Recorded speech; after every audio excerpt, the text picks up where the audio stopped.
Hello, my name's Anthony, and Karen and myself would like to thank you for renting one of our camper vans. This particular one, we'll start with the key fob here. On here we have the app provider's phone number, the roadside assist number and the registration. And on the other side here there's Karen and my cell phone numbers and our home number. If something was to happen or you have any questions, you can just text us or phone us at any time and we'll try and sort things out.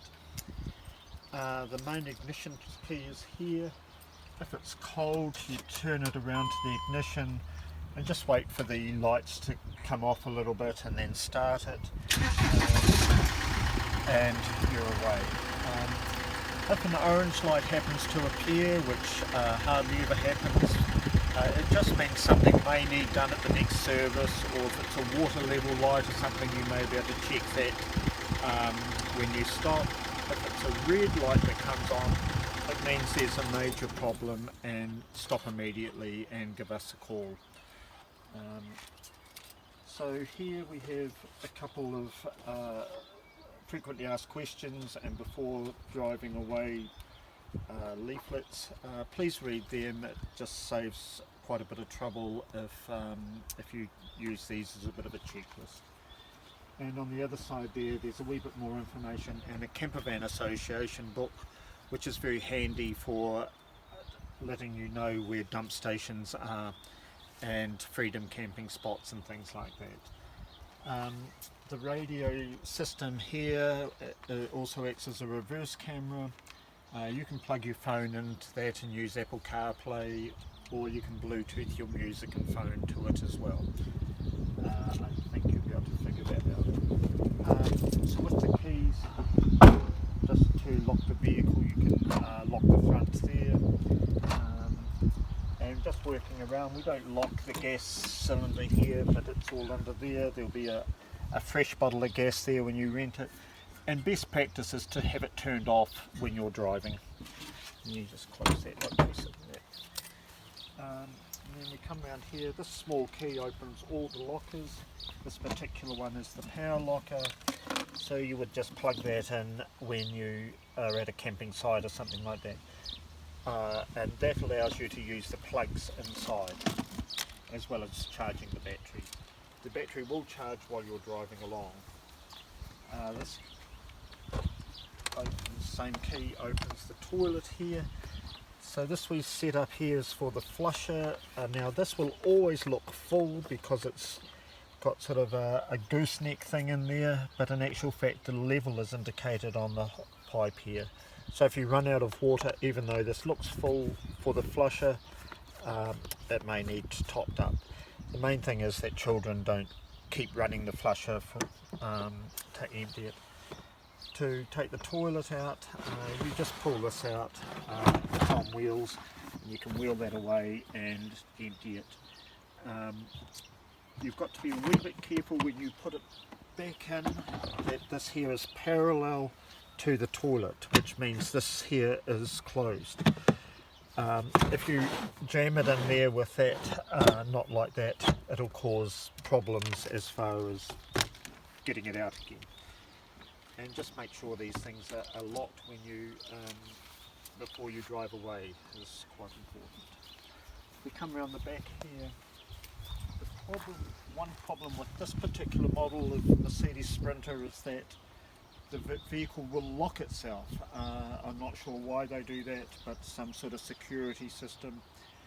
So it always pays to have the keys on you.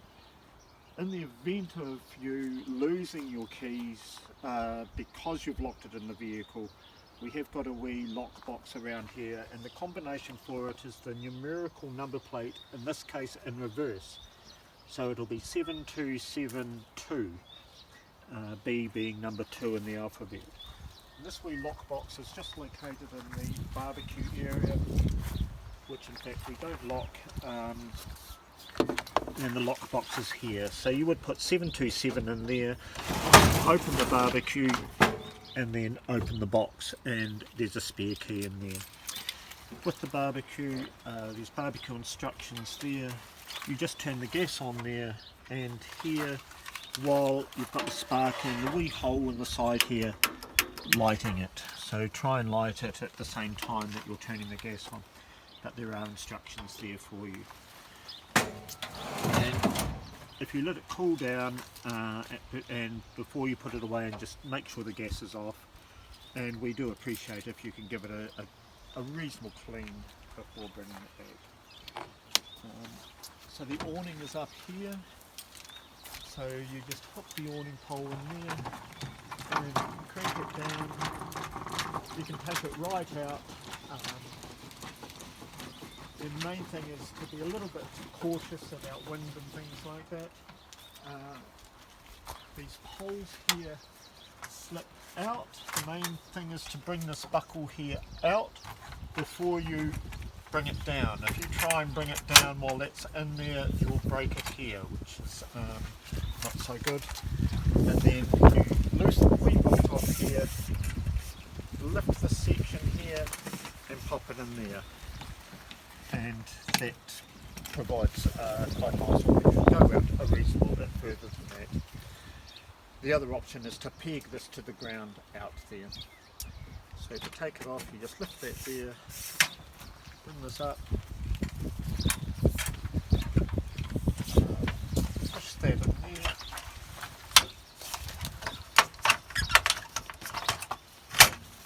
and just try and tighten the wee screw there. And then we wind it back in. The main thing is to make sure that you're not forcing anything, and we wind it right back in.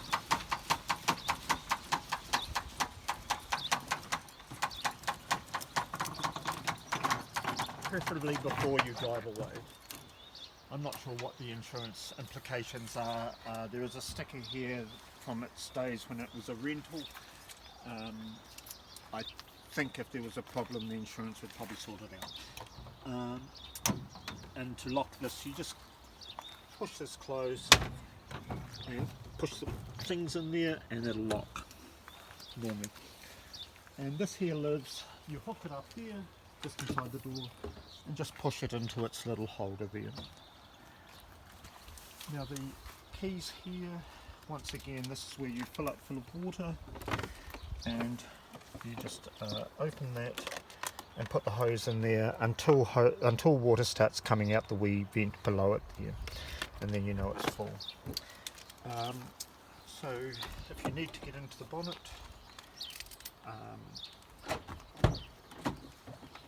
there's the latch is just here inside the door, and there's a fuse box here, and normally we keep these bits and pieces in the, yeah, and there's a little bit more information there that might be useful.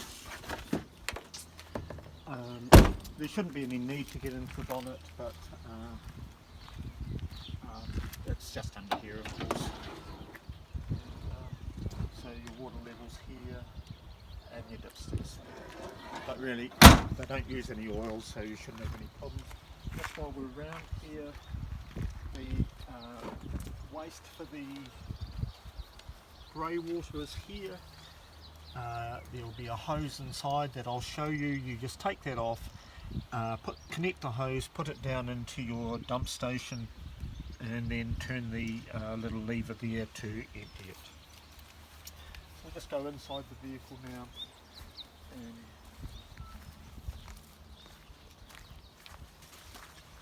show you how things work in here. There are some little switches here that are quite useful when you're out in the evening. You can switch them on. Some of them are little fairy lights that come around the back here. One of them's a wee light that just shines down there in the footwell, and the other one's a little exterior light. So none of them use much power, and are there to make it a wee bit easier when you return to your vehicle. This is the key that you would use to lock the door from the outside. We'll just do that. Sorry. And then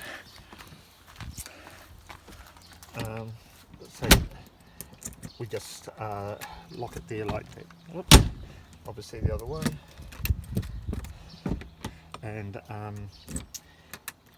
that's how you lock the vehicle when you exit. it's reasonably important if you drive with your lights on during the day to make sure you turn them off. If you exit the vehicle from this store here and your lights are on, there will be no warning light. It only warns when you exit the vehicle from the front, so just be aware of that. You need to turn the lights off before you exit the vehicle. So if you come in here, this is the lutein bed up here, and this is where your duvets and things will be. While you're busy in the kitchen here and things, you can just lift this and plug that up there. But it does pay to have it down while you're driving. There is a little net thing here for children that you can put up and plug into there also, so just a safety thing for when the children are sleeping up there. There's bins here for your rubbish and things, and the toilet bits and pieces are down here as well. So in the front here, well actually I'll just start here. These poles here are for the tables, and you can put one in the back there and two here, and there's two different sizes of tables which are just kept around here. And we've also just put a picnic table there, which is a handy spot for it. To put these, to set up this bed, you take this section here, put it out, and just pop it down there, and then you unlatch the little latch here, and pull this section out. Normally you would take the seat belts to the side, around there, around the back, but you do that to the same side here, and that's what makes the bed. In here we do have some tools and bits and pieces, and I see a cricket bat and some leveling chocks if you happen to require it.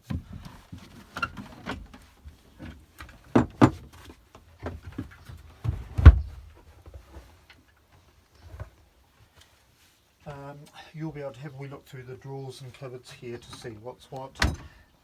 There are, if you're plugged in, you can use the toaster and the kettle, otherwise you can use the gas kettle, and there's also a gas toaster there as well.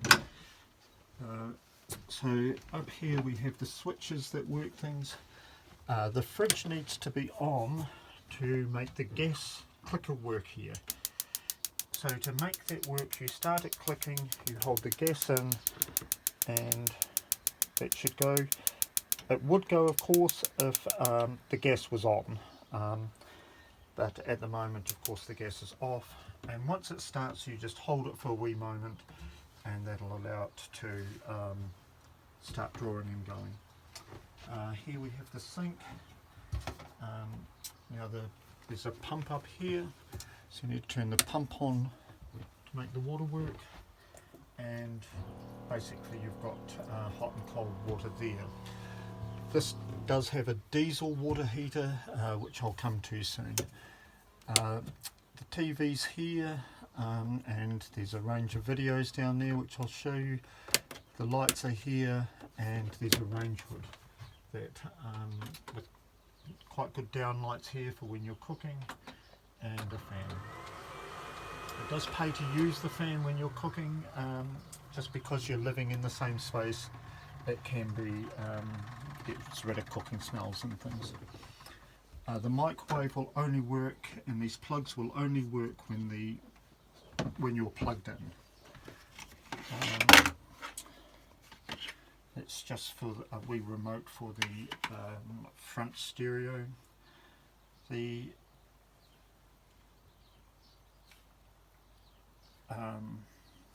remote here for the TV should be reasonably self-explanatory.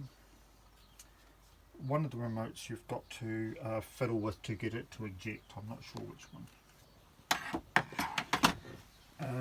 So in the bathroom here, there's a light here.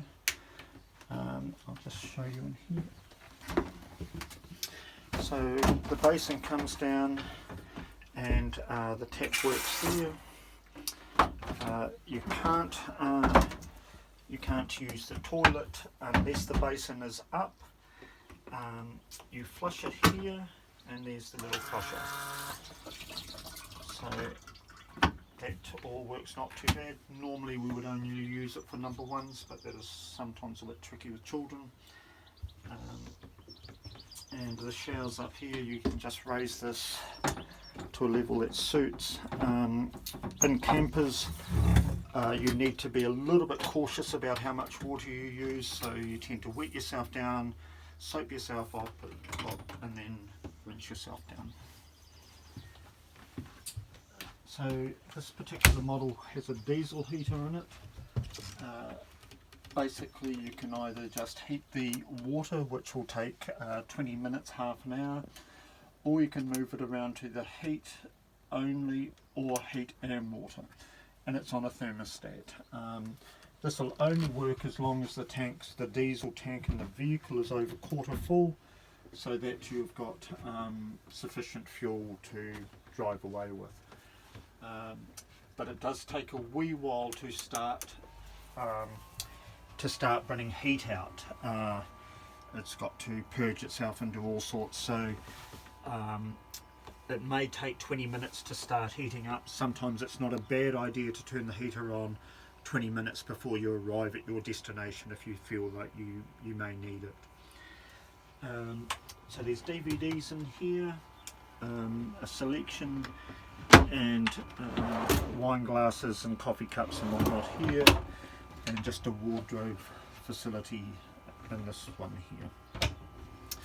The fridge is very good. It does have the compressor for the fridge under the vehicle, so that it's a little bit quieter to run. If you've got the door up like this, just please be aware you can't close it with the freezer door open. You can turn the fridge off at night to save a wee bit of power, and because it's a new fridge and whatnot, it'll stay cool for the morning. The bed in the back here, take this down, and so these bits here can live down the bottom here. Just make it here for the moment. Just make sure you're giving this, if you're running the heater, this mightn't work, you may need a little bit more room there. And then this one here just folds over and down to make that bed there, and the small one pops in there, which gives you quite a nice comfortable bed. So I'll just pop that back. The bedding will be up in the Luton area, and there'll be sheets and towels and things like that there. There are a few toys and games for the children.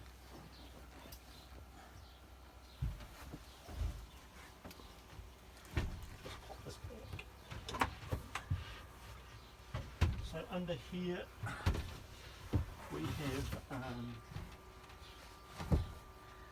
so there'll be a heater down here, so if you're at a plugged in, you'll be able to plug in the heater, and here we'll have camp chairs, and there's a wee vacuum cleaner there that may be of some use, and in here another heater.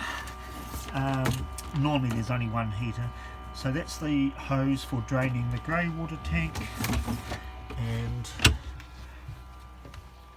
in here there's another hose for filling the water tank. And I think that's hopefully about everything. There are little charging points round about for USBs, and you can plug the Lux into this lighter point here. But otherwise, I think you should be able to find everything and have a lovely holiday. Thank you.